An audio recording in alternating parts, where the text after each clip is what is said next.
Going to jump in right now and go over the Beowulf essay because I've been looking over the early drafts and seeing some of the middle drafts that have come in, and most of you have done a magnificent job. You really have. I am seeing that many people are getting a little bit confused about how to interact with the PDF, and most of you did find a workaround, but I do want to walk through it so everybody knows, because we're going to do this with the next essay and the last one. A few people misunderstood the assignment, okay? And so I just want to walk through it a little bit and kind of show you how we're proceeding. I want to be very clear. If you do need to do a stage of the draft process or redo it, go ahead and do it. Resubmit it.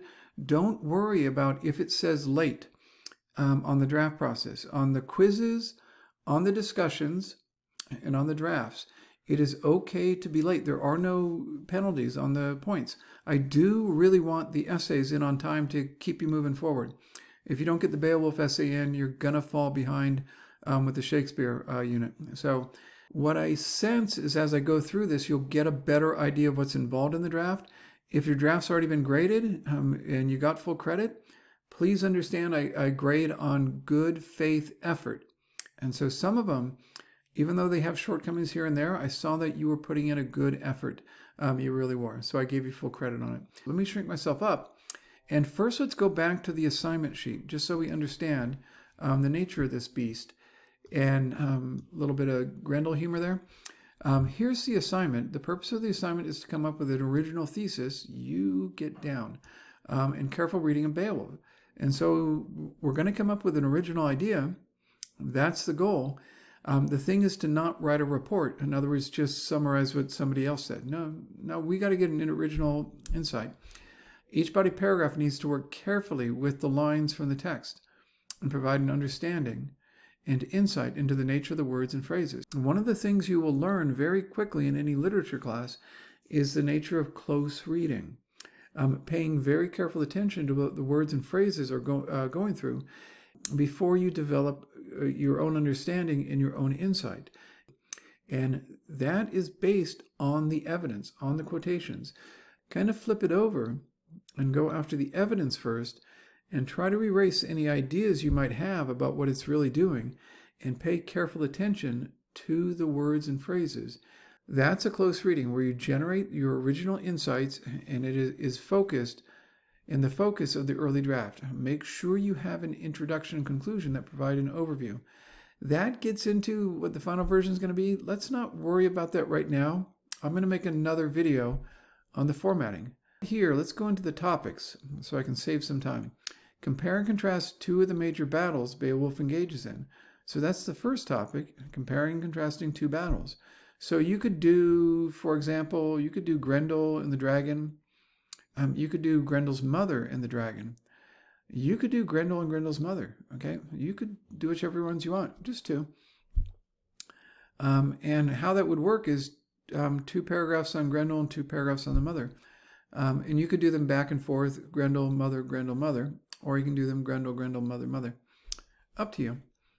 Each battle demonstrates the value of the warrior culture and the values of the Christian culture as they come into conflict with some type of external threat, okay? And it's not so simple as it seems. How does Beowulf embody the conflict between the warrior culture and the Christian culture as he fights his battles? So that's the first one, 2 battles.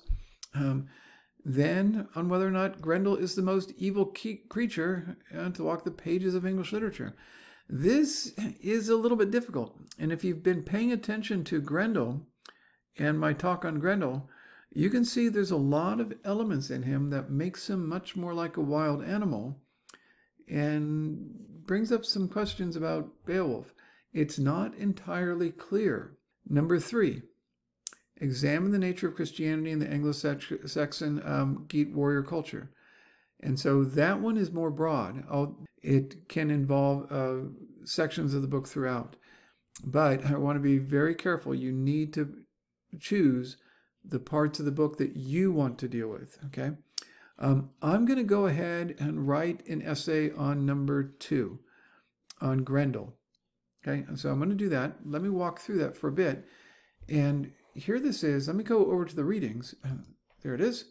If you're going to do the Christian one, you want to get 4 different passages that in one way or another deal with a theme that you find to be somehow dealing with Christianity.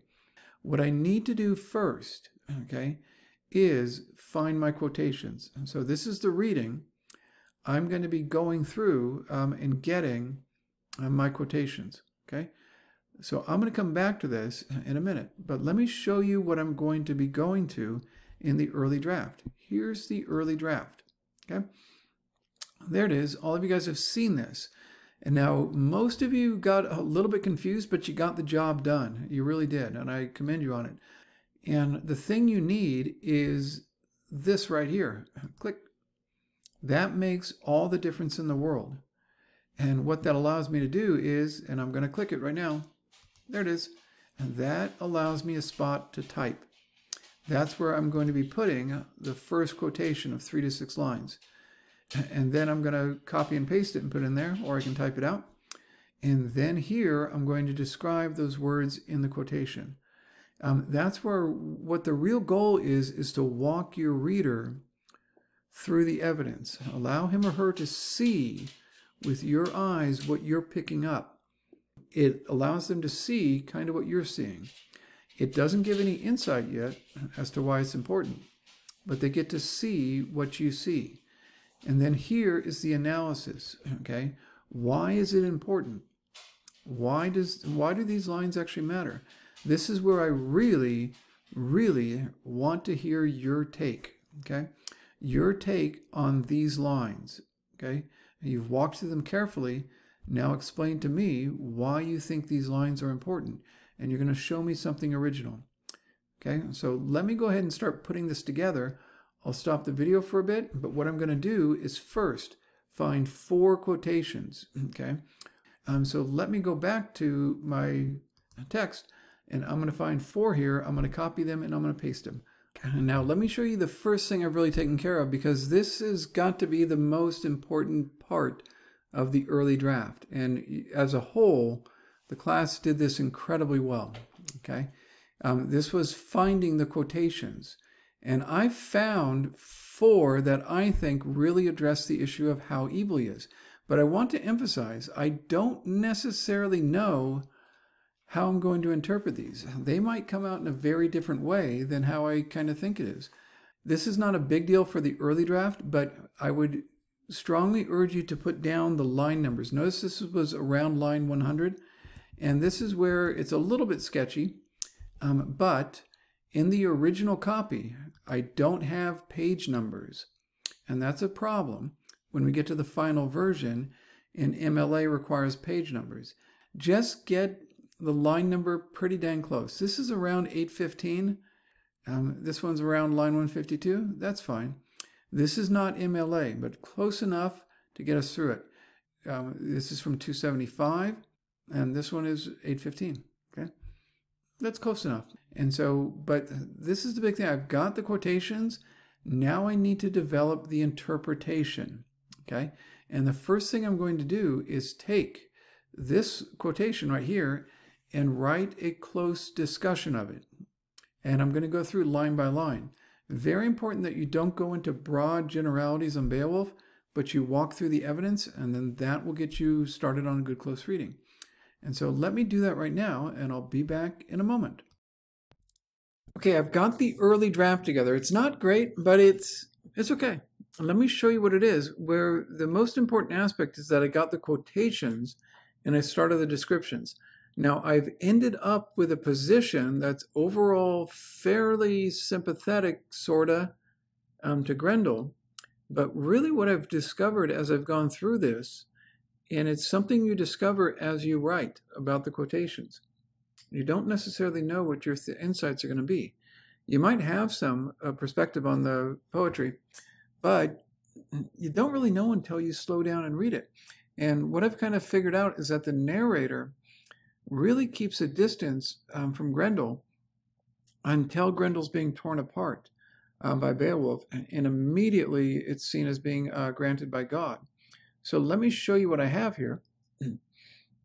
And so these were my 4 quotations. I described right here what goes on right here. This didn't work that well, but I did okay. I could probably develop this a little bit more. So the times were pleasant for the people there. So the Danes are described as living peacefully until Grendel shows up and is described as a fiend out of hell. Okay, until finally one, a fiend out of hell. Notice he hasn't really actually done anything, and he's not really climbed out of hell. He's literally coming from the fens, not hell. The only physical location that seems to be Grendel's origin is not hell necessarily, but the fens, which is an area outside of where the Danes live. So that's what it is. That's all that's there. Now, the thing is, I started to realize I had a fairly positive bias towards Grendel, but there's no evidence that he's just misunderstood. There is only evidence that they're not really sure how evil he is, but we're going to call him evil anyway. And so they say fiend out of hell without him actually crawling out of hell. He just comes from the fens. And so there's no really consideration of what he's been through. And that goes on throughout, okay? And so this is the third paragraph, for example. So tell us what we have heard is true about the threat, whatever it is, this danger abroad in the dark nights, this corpse maker, mongering death. I believe that one goes up. Mongering death in Shielding's country, okay? And so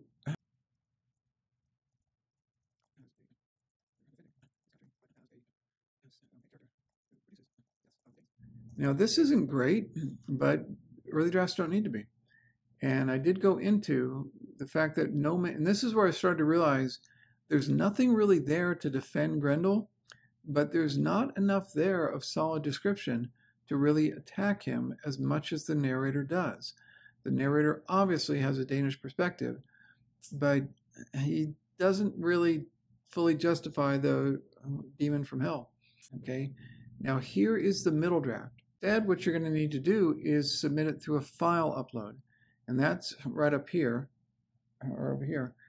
And what you're going to need to do, though, and I've used Google Docs, and is to set the context. You need to add these elements to your middle draft. Set the context of each quotation, basically who is speaking to whom about what. Assume that I've read the book, but do not know where the quotes are coming from. Okay, then rewrite the quotation, and then revise and develop your analysis of the quotation, okay? That right there is the backbone of what the middle draft is about, okay? That's the most important part. The introduction is where you write out a summary, an overview of the body paragraphs.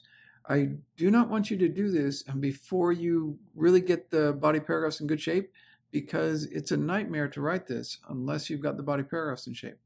And so let me get this started and show you how it goes. Let's first go over and get a Google Doc open. There we go. And what we're going to do is move the early draft over here. Okay. Let me move that over. It's going to be moved over with cut and paste. I'm just going to cut and paste this. And this is basically acted as scaffolding to get this started. Now, one of the things to notice about this, and let me blow myself up, is this doesn't look like a final essay. But what it's done is it's taken care of a first version of the what the essays is going to be. It's taken care of finding the evidence, and it's taken care of breaking it down so that people can see it a little bit, and sketching out your ideas. You might think of this as a pencil sketch of a painting that's coming. And so this does not look like the final essay in a million years. But what it's done, like a pencil sketch, is it's given you a good sense of what you're going to write about. And at this point, I have a sense of what I'm going to write about Grendel. He is seen as being evil by the Danes, but we don't really know. We're unsure of what his intentions are because we never really get a sense of him until he's being torn apart. Let me shrink myself up and move what I have so far. And so what I'll be doing is getting the early draft, right here, copying it and pasting it over. And I'll take a look at that right now. Give me a second and I'll move it over. Moved over, and let me show you what I have. It's the 4 body paragraphs. There's no introduction yet, and I haven't set the context of it. So it's kind of skeleton-like, but it's the backbone of what I have. And in the middle draft, the big focus is again on those kind of 3 and 4 steps. The revise and develop what you already have, and then you're going to end up with something pretty dang good. But let's shrink ourselves up. Here's the first body paragraph. And one of the things to make it a little bit easier, let's make this all double spaced.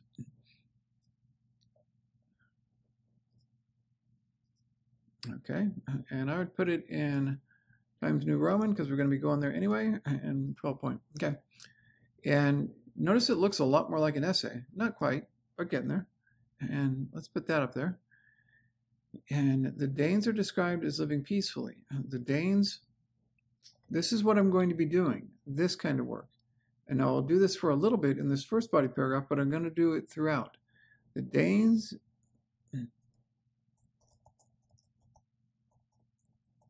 flee until Grendel shows up.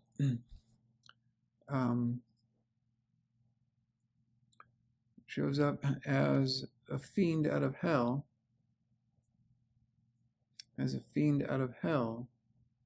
who has haunted the Danes for a long time, according to the narrator.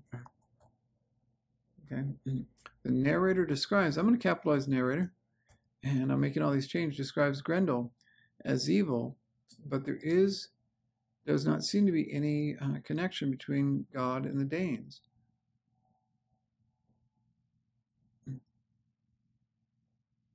Does not seem to be any connection between Grendel and Satan, nor God and the Danes.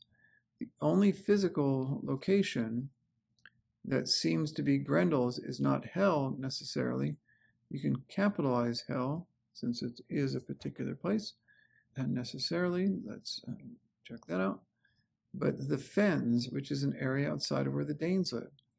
And this is a little bit better.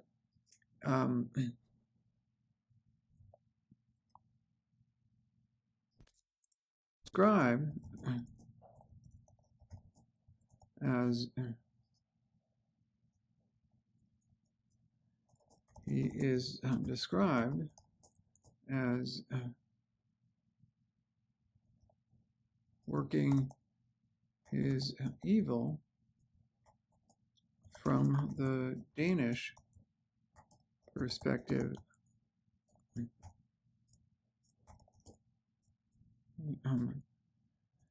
So I've expanded a little bit and refined it a bit, and I do the same here. What I'm also going to do is set the context up above it. Okay.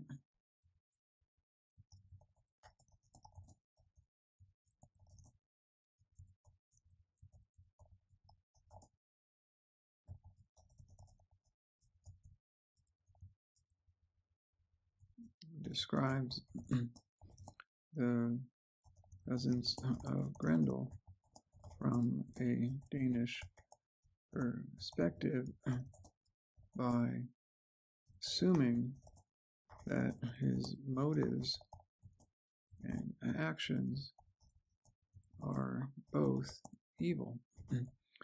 Now this usually takes a couple sentences, but I'll put it together, I'll refine it a little bit. But I want to get the first body paragraph in good shape. Now, one of the things you're going to need to do is bump in the quotations so that they're block quoted. Don't do this. Don't do spaces, okay? Instead, let's get that in place. Select your quotation and then go up to the top and hit this. That's the block quotation marker. That indents. And that indents everything and it keeps it nice and clean. And I'm going to refine this a little bit more, maybe develop it, and then I'm going to refine the analysis, and then I'm going to work on the other other 3 body paragraphs and try to get something together. I'll be right back. What I've gotten in the middle draft, it isn't finished yet, it's far from it. But I've taken care of a lot from the earlier draft.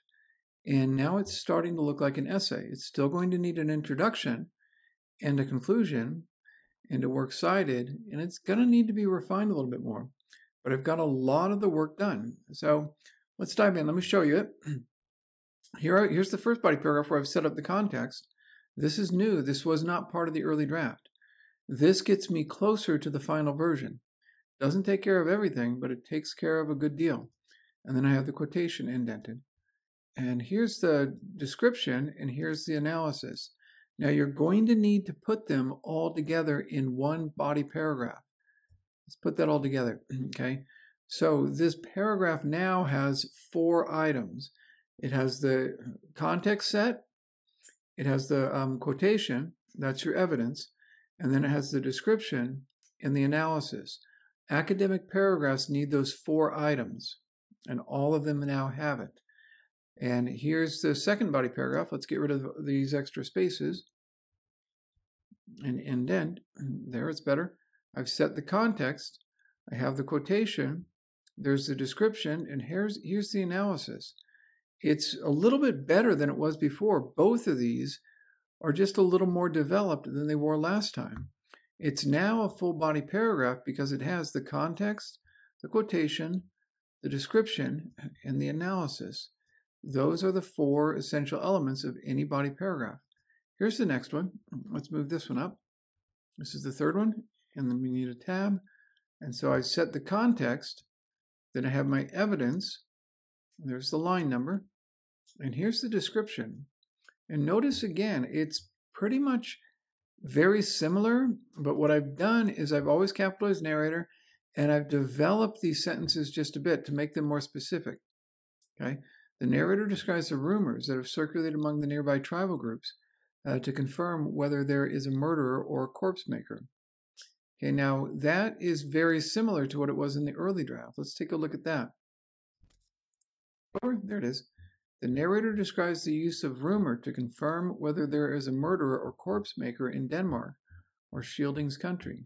Notice how similar that is, but it's been refined. And so the narrator describes the rumors that have circulated among the nearby tribal groups to confirm whether there is a murderer or corpse maker in Denmark or Shielding's country. I've just clarified it's in Denmark and a few other things to make it a little bit better throughout. Okay? And that's gone on in all the sentences. I won't show you all of the changes, but it's overall just almost twice as long as it was before. And let's bring the analysis up. There we go. And now this third body paragraph. It's indent here. There it is. There's the setting. There's the evidence. There's the description. And down here is the analysis. I've got my 4 items in each body paragraph. Here's the 4th body paragraph. There I've set it. I've got the evidence. And here is the description. Here is the analysis. Okay, well, let's get that all the way up. There it is.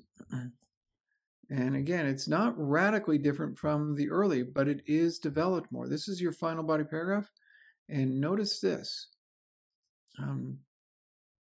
There's the quotation. Notice I've added the context. This is the description. And here's the analysis. It's just developed a bit more. And that's what makes it into a better paragraph, into a better essay. Now what I'm going to do, I'll stop this one right here, but I'm going to go through and write an introduction to this. I'll make a separate video on the introduction on how I'll add that to this. But this right now has solid 4 body paragraphs. And so it's pretty much there. This is going to make my life a lot easier once I put the final version together. Okay, so I'll wave goodbye for now because we've got it in pretty good shape, and I'll come back for the introduction. Take care.